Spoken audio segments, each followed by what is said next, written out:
I'm doing a speech in response to a scandal. Okay. I'm not an idiot in front of other people, Hollow. It's just in front of us. Just you guys. Well, it happens so much, I find that hard to believe, but yeah, continue. Okay. Hello. For those of you in the papers who don't know me, which I'm sure is a very small amount considering the interest in my name and reputation has tripled in the past few days, my name is Daisy Buchanan. Scandalous lies have been said about me, and I'm here speaking before reporters such as yourselves to address these rumors and to discredit them. I can assure you with a pure heart they are nothing more than slander in its most wicked form. My family and I have been subjected to the deepest insult by the public. The ungodly accusations that have reached the ears of myself and fellow family members have forever tainted our perception of man. The lies about my infidelity with Mr. J. Gatsby and my direct cause in his passing are nothing more than disgusting falsehoods with no basis in truth. I will take this time to enlighten you about the extent of my relationship with Mr. Gatsby and to present the accurate events leading up to his fall from grace and subsequent passing. I first met Mr. Gatsby 5 years ago. We had become friends over the course of his residence here in the States and had kept in touch when he was called back to the duties of war. However, during our brief moments of correspondence through the post, we both had lives to live. It was during that time I happily married my husband, Mr. Tom Buchanan, and Mr. Gatsby attended school at Oxford. Our present lives tugged us away from a friendship that was rooted in the past, and we lost correspondence. I hadn't even thought of Mr. Gatsby for the first time in 5 years until my cousin mentioned he was a neighbor to him in the West Egg. It was a shocking revelation, I can assure you, but no more shocking than discovering it was raining outside when you were told it was to be sunny. I once again re-engaged in contact with Mr. Gatsby a few days later when I went to visit my cousin for tea. He happened to stop by to speak to Nick, and well, it was the most lovely little reunion. We reminisced about the people we'd been 5 years ago and how we were beautiful little fools.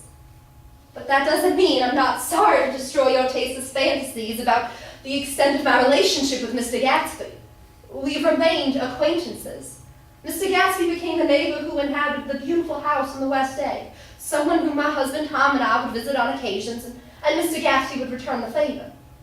On one such of these occasions, when Mr. Gatsby called upon my husband and I, we decided to drive into the city and see where our desires would take us. We invited my good friend and cousin to come along as we wanted to make a party out of it. And as I'm sure you can all remember, the day of the incident, it was extremely hot. Much too hot for all of us to sit in one car together. And Mr. Gatsby had a lovely yellow car my husband had been wanting to drive for a very long time.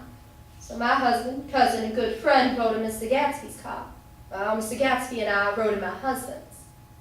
And well, we had separated ourselves from the group for an innocent conversation about a sensitive subject from our youth. It was for no other sinister purpose, no matter what the reports had been saying. And when we reached the city, while we truly let our desires take hold of us, we had the most wonderful time with the music and lights and dancing. But from the heat of the day and the long hours spent in the company of others, I soon began to grow weary. And I must confess to all of you, I was most anxious to return home. I wanted nothing more than to go to sleep. But my husband, cousin, and good friend wanted to stay out more and see what New York had to offer. So this time, Mr. Gatsby offered to drive me home in his yellow car.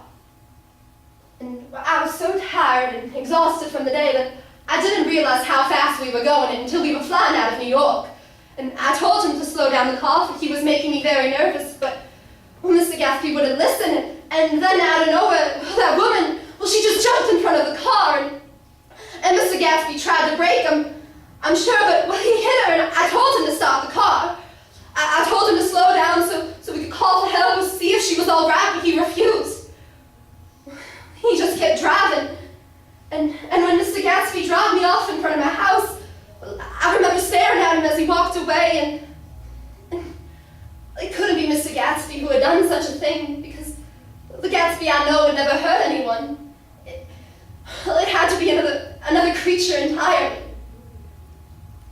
But Mr. Gatsby, he was shot by that woman's husband days later. And they say that he went mad with grief.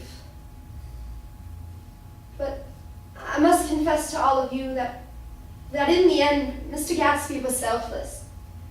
He was so selfless, in fact, he could remove himself from his being entirely. He lived in the present and laughed. And when you spoke, well, by God, he looked at you the way that you wanted to be looked at. And I truly wish that things had ended differently between us, or between everyone. So, as I speak before you today, I'm struck with the fact of life that is only highlighted by the passing of Mr. Gatsby and that woman that he killed. You cannot live forever. So I ask reporters such as yourselves to publish this quotation from me, above all others you're currently considering. Let us learn to show our friendship to our man when he is alive, please, and not after he is dead. That was so bad.